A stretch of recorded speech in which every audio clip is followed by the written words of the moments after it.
बिस्मिल्लाहिर्रहमानिर्रहीम। अस्सलाम वालेकुम। हमारा आज का टॉपिक फॉर डिस्कशन है मेमो राइटिंग।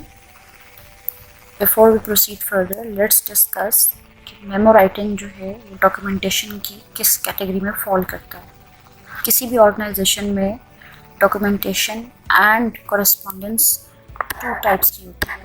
एक को आप कहते हैं इंटरनल कम्युनिकेशन और एक को आप कहते हैं एक्सटर्नल कम्युनिकेशन। एक्सटर्नल कम्युनिकेशन वो होती है जो कि आउटसाइड की ऑर्गेनाइजेशन होती है, जिसमें लेटर भी शामिल है, जिसमें ईमेल भी आती है। इंटरनल कम्युनिकेशन वो होती है जो just within the organisation होती है। ठीक है, इसकी एग्जांपल्स में मेमोज हैं एंड रिपोर्ट्स हैं। इंटरनल और कम्युनिकेशन का मतलब ये है कि ऐसे डॉक्यूमेंट्स जो कि just within the organisation रहते हैं, कंपनी लीगली ऐसे डॉक्यूमेंट्स को कंपनी से बाहर किसी के साथ भी शेयर करने के लिए अलाउड नहीं होती है। ठीक होगी बात। ये जस्ट कंपनी के अपने बॉस और एम्प्लॉय के दरमियान कम्युनिकेशन के लिए जो डॉक्यूमेंटेशन होती है उसको आप मेमोज कहते हैं। चलिए फर्दर हम देखते हैं कि वर्ड मेमो जो है ये आया कहाँ से। तो वर्ड मेमोरेंडम पूरा लफ्ज़ है आप हमारे पास, इसका जो शॉर्ट वर्ड है वो हमारे पास मेमो है।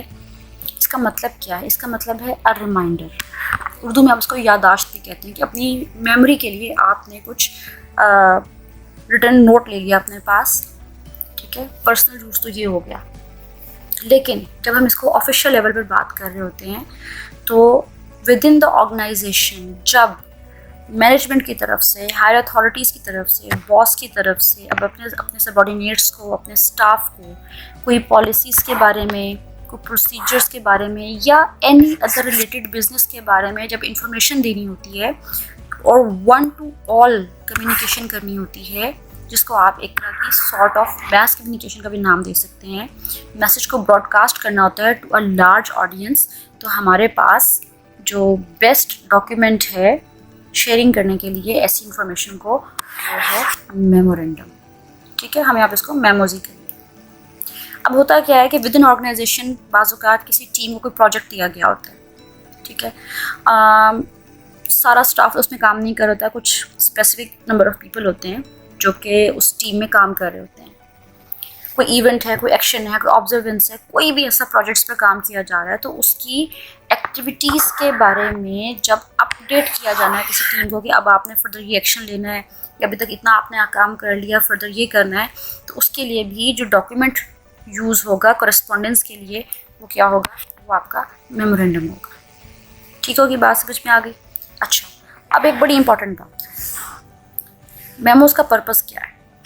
देखिए, पर्पस को समझने से पहले ये चीज़ जान लें कि किसी भी ऑर्गेनाइजेशन में जो कम्युनिकेशन है ना वो दो तरह की होती है। एक होती है ऑफिशियल और एक होती है अनऑफिशियल। चलिए यहाँ पे हमने उसको नाम दे दिया फॉर्मल एंड इनफॉर्मल। ठीक है, लेकिन मैं इसको ऑफिशियल एंड अनऑफिशियल कहूँगी। अनऑफिशियल या इनफॉर्मल कम्युनिकेशन एक पूरा नेटवर्क होता है जिसके लिए एक नाम फिक्स है, जिसको हम कहते हैं ग्रेपवाइन।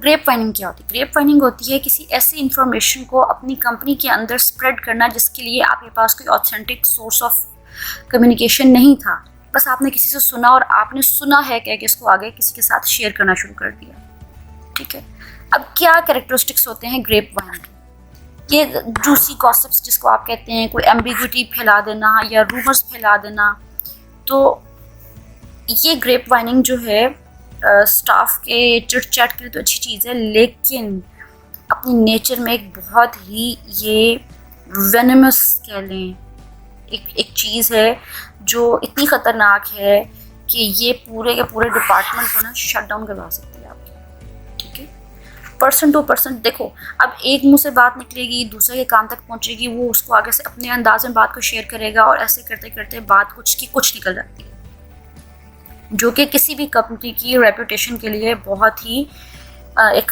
ख़तरनाक चीज़ है, जहरीली चीज़ आप कह लें इसको। इस चीज़ को अवॉइड करने के लिए कंपनी ने अपनी रेपो बिल्डिंग भी मेंटेन रखनी है। कंपनी ये भी चाहती है कि विद इन ऑर्गेनाइजेशन एम्प्लॉयज़ का ट्रस्ट का लेवल जो है वो मेंटेन रहे। ठीक है, और इस अनऑफिशियल स्पेकुलेशन जो है उसको बड़े क्लियरली स्पेल आउट करने के लिए कि एक्चुअली पर्टिकुलर इशू है क्या, इसको बचने के लिए हम क्या लिखते हैं, हम मेमोज लिखते हैं। ठीक है, बाकायदा एक रिटन नोट आ गया ऑफिस की तरफ से आपको कि this is the matter and this is how we are going to handle it and deal with it. ठीक है, मिसाल के तौर पर बजट कट्स का मामला आ गया। ठीक है, अच्छा अब क्या होगा, वही ये कंपनीज अक्लमंदी का मामला करती हैं जब वो वाइड स्प्रेड एक मेमो भेज देती हैं, तमाम स्टाफ को बता देती हैं कि क्या इमिनेंट चेंजेस जो हैं वो की जा रही हैं। ठीक है, और अगर if a company wants employees to take action, ठीक है, तब भी क्या होगा, वो एक मेमोरेंडम इशू कर देंगे। सबके पास ब्लैक एंड वाइट में ये एक रिकॉर्ड आ गया एंड एवरीवन नोज कि क्या करना है, कैसे करना है, कब तक करना है, और इसके अलावा कोई और बात उन तक पहुंचेगी तो उसको एक्सेप्ट नहीं करेंगे। ठीक है, अच्छा, while memos do not normally include a call to action that requires personal spending, they often represent the business or organization's interest. They may also include statements that align business and employee interest and underscore common ground and benefit. अभी तक आपको ये बात समझ आ गई कि memos जो हैं वो एक फेस सेविंग का काम भी करते हैं, एक एम्प्लॉयज़ के लिए ये एक मैसेज भी होता है कि उनको ऑफिशियल चैनल के अलावा किसी और सोर्स ऑफ कम्युनिकेशन पर यकीन करने की ज़रूरत नहीं है। अच्छा, आगे बात करते हैं अब हम स्ट्रक्चर के बारे में। पहली बात कि लाइक लेटर्स, मेमोज जो हैं इनका भी जो स्ट्रक्चर है वो 4 पॉइंट प्लान पर बेस करता है। Opening, detail, action, close. जितने भी बिजनेस डॉक्यूमेंट्स हैं ना उन, और ये मेमोस भी अप्लाई होता है 4 पॉइंट प्लान। दोबारा बता देती हूँ, एक आपके पास ओपनिंग है, फिर आपके पास डिटेल है, फिर एक्शन एंड देन क्लोज। ठीक है, अब 4 पॉइंट के साथ दूसरी चीज़ है आपकी टोन कैसी होनी चाहिए। मेमोज जो है मोस्टली, चूँकि जितने भी इंटरनल डॉक्यूमेंट्स हैं ना उनके लिए हम कहते हैं राइटिंग स्टाइल जो है वो इनफॉर्मल लिखा जाता है। इनफॉर्मल राइटिंग स्टाइल क्या है कि अनलाइक लेटर्स, यहाँ पर कोई भी आप कह रहे हैं कि सैल्यूटेशंस जो हैं वो नहीं होती, कोई भी कॉम्प्लीमेंट्री क्लोज जो है योर सिंसियरली, ओपनिंग में dear sir, dear madam, your sincerely, yours truly, ये नहीं लिखे जाता और इसी को आप इनफॉर्मल स्टाइल कहते हैं। ठीक है, दूसरी चीज़, टोन आपकी किस चीज़ के साथ डेकोरेटेड होनी चाहिए। 2 चीज़ें हैं, एक है 4 P's और दूसरा है 7 C's। मैं अपने ऑलमोस्ट हर लेक्चर में ये बात रिपीट करती हूँ कि जितनी भी आपकी बिजनेस कम्युनिकेशन है उसमें 2 चीज़ें 4 P's एंड 7 C's मस्ट होने चाहिए। 4 P's क्या है? To be positive, to be polite, to be patient.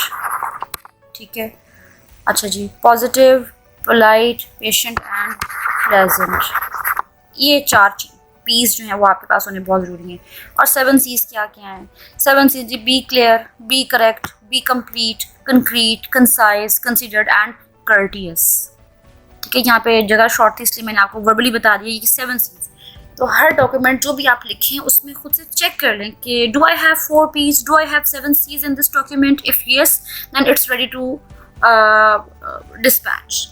ठीक है, फिर आपके मेमो की जो टोन है उससे आपको 2 बातों के बारे में पता चलना चाहिए। नंबर 1, स्टेटस, सेंडर का और रिसिपिएंट का टोन से पता चलना चाहिए।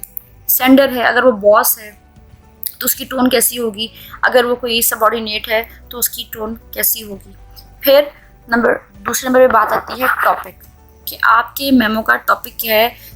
देखो, वो हमने 7 C's की बात की, कंसाइज भी होना चाहिए, उसको टू द पॉइंट भी होना चाहिए, लेकिन ये डॉक्यूमेंट की जो नेचर है वो सेल्फ एक्सप्लेनेटरी भी होनी चाहिए कि उसको पढ़ने के बाद कोई फर्दर क्वेरीज इनमें बाकी नहीं रहनी चाहिए, इतना उसको क्लियर होना चाहिए अपने नेचर में। फिर आपके पास आ जाती है जी सब्जेक्ट हेडिंग, ये बड़ी इंपॉर्टेंट चीज़ है। सब्जेक्ट हेडिंग की भी क्वालिटी क्या है कि इसको ना कंसाइज होना बड़ा ज़रूरी है, कंसाइज होना बड़ा ज़रूरी है। दूसरा, इसको सेल्फ एक्सप्लेनेटरी होना बहुत ज़रूरी है।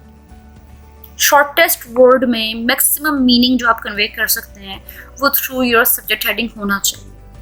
इस लेक्चर के बाद लेक्चर 2 में जब हम मेमो के डिफरेंट फॉर्मेट्स डिस्कस कर रहे होंगे, वहाँ पर आपने इस लेक्चर को जहन में रखना है और हम इन चीज़ों को प्रैक्टिकली वहाँ पर अप्लाई करने वाले हैं। ठीक हो गया? अच्छा, अब हम आ जाते हैं जी आपके 4 पॉइंट प्लान के ऊपर, मेन बॉडी ऑफ मेमो के ऊपर। यहाँ पर 4 पॉइंट कौन कौन से हैं? एक आपके पास है जी इंट्रोडक्शन, फिर आपके पास है details, and then we have a response, and then a close. Introduction क्या है? इंट्रोडक्शन में आपने हमेशा हमेशा बैकग्राउंड इंफॉर्मेशन देनी है, रेफरेंस देना, with what reference you are writing this memorandum. ठीक है, किसने कहा था, क्या कहा था, कब कहा था, क्या करने के लिए कहा था, इन बातों के जवाब होंगे। फॉर एग्जाम्पल आप कहते हैं with reference to our meeting of 15 June in which we discussed and decided to start working on the water plant project in the rural area from August. ठीक है, I am writing this memo to share your blueprint plan that was decided to be shared in July. Got it? तो पूरी बात होगी कि कब हमारी meeting हुई थी, उस मीटिंग में क्या डिसाइड हुआ था, क्या उसके अंदर एंड डेट डिसाइड हुई थी, और अब एक रिमाइंडर जा रहा है। ये एक तरह का आप कह लें कि ये एक इंट्रोडक्शन है। ठीक है, फिर डिटेल्स। डिटेल्स में आपके पास 2 चीज़ें हैं, आपके पास फैक्ट्स हैं और आपके पास फिगर्स हैं। ये फैक्ट्स और फिगर्स आपने लॉजिकल सीक्वेंस में प्रेजेंट करनी है। लॉजिकल सीक्वेंस क्या है? लॉजिकल सीक्वेंस ये होता है कि आपकी हर अगली बात आपकी पिछली बात की कॉन्टिन्यूएशन में होनी चाहिए। एक बात। दूसरी बात, अगर आपकी बात ज़्यादा लंबी है, ठीक है, तो फिर उसको आप पैराग्राफ्स में डिस्ट्रीब्यूट करेंगे, डिवाइड करेंगे, each paragraph dealing with one separate aspect of the main theme. तो दैट्स ऑल एक लॉजिकल सीक्वेंस बनता जाएगा। ठीक है, उसके बाद आपके पास जो तीसरा पॉइंट है वो है रिस्पॉन्स, जिसको मैंने अभी एक्शन का नाम भी दिया था। तो एक्शन जो है, एक्शन स्टेटमेंट जो है वो 2 तरह की है। या तो आप कोई एक्शन रिक्वायर कर रहे हैं, ठीक है, किससे? रीडर से, या आप खुद कोई एक्शन लेने वाले हैं। ठीक है, या तो आपकी कोई डिमांड है, या आप उनको इन्फॉर्म करें कि this is the action, this is the deadline that I am giving you to meet the, क्या कहते हैं उसको, प्रोजेक्ट। अच्छा, फिर आपके पास आखिरी जो पॉइंट है वो क्लोजिंग के, are relevant one liner. If you have any further queries please do not hesitate to contact me. ठीक है, and anything, I hope all and dates will be met pretty vigilantly. आप ऐसे बात कर लें तो ये एक रेलिवेंट वन लाइनर जो है वो यहाँ पर आएगा। अच्छा, तो इस लेक्चर में आपने जो चीज़ें जान ली वो क्या हैं? नंबर 1, मेमोरेंडम क्या होता है, क्यों लिखा जाता है, क्या उसके बेनिफिट्स होते हैं, उसका स्ट्रक्चर कैसा होता है, उसमें सब्जेक्ट लाइन की इम्पोर्टेंस क्या है, और एक मेमोरेंडम की मेन बॉडी जो है वो किन किन पॉइंट्स पर बेस करती है और किस किस्म की इंफॉर्मेशन हमने किस सीक्वेंस के साथ लिखनी होती है। आने वाले लेक्चर में हम इंशाल्लाह डिफरेंट फॉर्मेट्स ऑफ मेमोज को डिस्कस करेंगे, जिसके लिए ये भी बेस मैंने आपकी बनाई है। अगर आपके ज़हन में कोई भी क्वेश्चंस हैं regarding these points, feel free to ask in the comments. I will try my level best कि मैं आपके जितनी भी क्वेरीज हैं उनको सबको रिस्पॉन्स दूँ, और उसके बाद इंशाल्लाह हम अपना नेक्स्ट लेक्चर जो है फॉर्मेट्स ऑफ मेमोरेंडम के ऊपर बात करेंगे। Thank you for watching this video. अल्लाह हाफिज़।